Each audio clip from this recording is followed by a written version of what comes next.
I never thought I would find myself here, standing on the edge of a life I had built so carefully, questioning everything I had once believed immutable. My marriage, my home, my role as a wife, a mother, and a trusted member of a close-knit family. These were the pillars upon which I had constructed my existence. Yet beneath the surface of this seemingly perfect life, a quiet ache had begun to grow, creeping through the cracks of my heart like ivy on an ancient wall. I told myself it was nothing, a fleeting restlessness born of routine. But deep down I knew better. It began during a family gathering, one of those summer afternoons that stretched lazily into evening, where laughter and conversation mingled with a scent of grilled food and the hum of cicadas. Our families had always been intertwined, bound not just by blood but by shared traditions. By holidays spent together, by the unspoken understanding that family meant everything. Among the familiar faces was one that had always been present, but had never drawn my attention quite like it did that day. Ethan was my husband's cousin, and though we had grown up attending the same family events, I had thought of him as little more than a faint presence. In the background of my life, he was quiet, reserved, the kind of person who preferred the outskirts of a crowded room to its center. But that summer, something about him seemed different. Or perhaps it was I who had changed. As the sun dipped low and the sky turned a soft shade of lavender, we found ourselves sitting together on the porch, away from the noise of the gathering.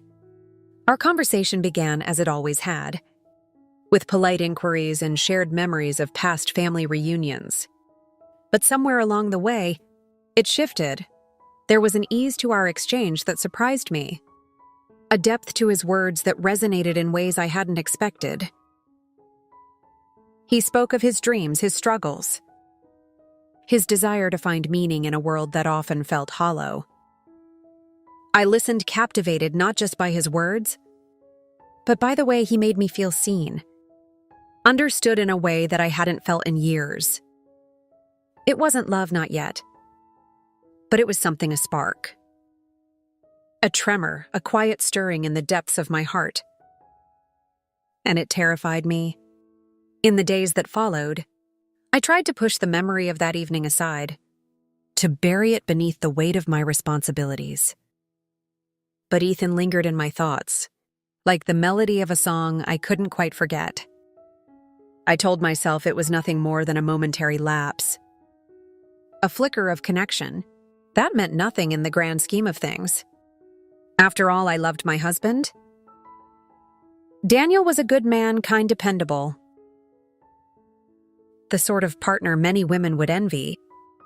We had built a life together, a life filled with shared dreams and quiet contentment. But as much as I tried to focus on all the reasons why my heart should remain steadfast, I couldn't deny the growing distance between us.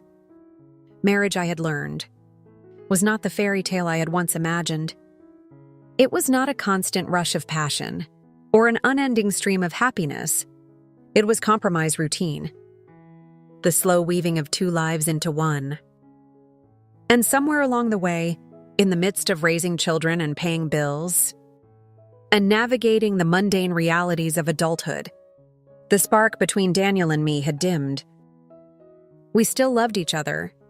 I was certain of that, but it was a love that had grown comfortable, predictable, and if I was honest, a little stagnant.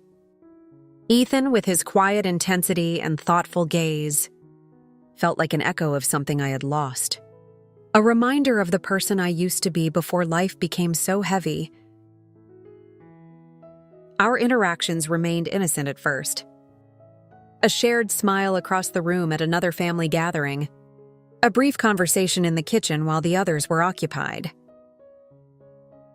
But each moment felt charged, as if the air between us crackled with unspoken words. I told myself it was harmless, that I was reading too much into things. Yet as the weeks turned into months, I found myself seeking him out, drawn to him in a way I couldn't explain. It wasn't just his presence that captivated me. It was the way he seemed to see through the facade I wore, to the restless, yearning soul beneath. I remember the first time our connection crossed the line, from innocent to something more. It was a crisp autumn evening, the kind where the air smells of fallen leaves, and the sky is a canvas of stars. We had gathered at my in-laws' home for a family dinner, and as the night wore on, I stepped outside for a moment of solitude. I found Ethan there, leaning against the porch railing, his breath visible in the cool night air. We talked as we always did, but this time there was a weight to our words, a vulnerability that hadn't been there before. I feel like I've been sleepwalking through my life. I admitted the confession, slipping out before I could stop it. Like I'm just going through the motions, but I'm not really living. Ethan didn't respond right away. He turned his gaze to the horizon, his expression thoughtful. "I know what you mean," he said finally. "Sometimes I wonder if this is all there is. Just existing instead of really being alive." His words struck a chord deep within me. And for a moment, we simply stood there in silence. The unspoken understanding between us, more powerful than anything we could have said. When he finally turned to look at me, his eyes held a mixture of sadness and something else. Something that made my heart skip a beat. In that moment, I knew we were standing on the precipice of something that could change. Everything when the cracks in your life begin to show. They don't do so all at once. They form quietly in the shadows of your routines, creeping into your soul like water seeping through stone. The weight of my choices, those stolen moments, whispers in the dark and the growing chasm of guilt, had finally settled into every fiber of my being. I thought I could bear it. I thought I could live two lives, balancing the person I was with, the person I had become. But the truth has a way of finding its voice, even when you try to silence it. The morning after my meeting with Ethan in the park, the world felt heavier. The decision to end our connection should have brought me relief, perhaps even closure, but instead it left a hollow ache that I couldn't ignore. The realization that I would have to face my husband, Daniel, with the truth was a weight I was not yet ready to carry. I had always prided myself on being strong, on being the kind of person who could weather any storm. But this storm was of my own making, and the destruction it would leave behind terrified me. I spent the next few days in a haze of self-reflection, questioning how I had let things spiral so far out of control. I replayed every moment of our marriage in my mind, searching for the points where we had faltered, where we had allowed the silence to grow between us. Daniel had always been my rock, a steady, dependable presence in my life. He wasn't the type to shower me with grand gestures or declarations of love, but his devotion was evident in the little things, the way he brewed my coffee just the way I liked it every morning, the way he held my hand during difficult times, the quiet assurance in his voice that made me believe everything would be okay. And yet somewhere along the way, I had stopped seeing him, I had stopped listening. As I sat at the kitchen table late one evening, the house silent save for the soft hum of the refrigerator, I knew I couldn't keep the truth from him any longer. The guilt was eating me alive, and every time I looked into his eyes, I felt like a fraud he deserved to know. No matter how much it would hurt him, but how do you tell the person you love that you've betrayed them? How do you find the words to shatter their world? When I finally gathered the courage to speak, it was a quiet Sunday afternoon. The kids were out with friends, the house bathed in the soft, golden light of late autumn. Daniel was sitting in the living room reading a book, his glasses perched on the bridge of his nose. It was such a familiar, comforting scene that for a moment, I almost convinced myself to walk away, to let the moment pass and keep my secret buried. But then he looked up at me, his expression soft and loving, and I knew I couldn't hide any longer. "Daniel," I began, my voice trembling.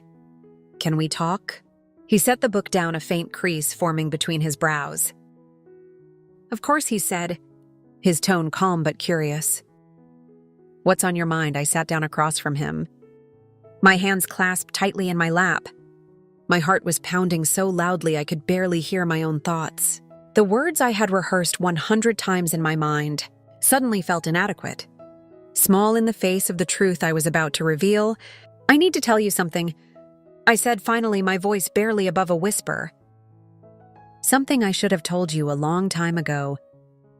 His eyes searched mine, and I could see the flicker of concern, the faint hint of unease. "Okay?"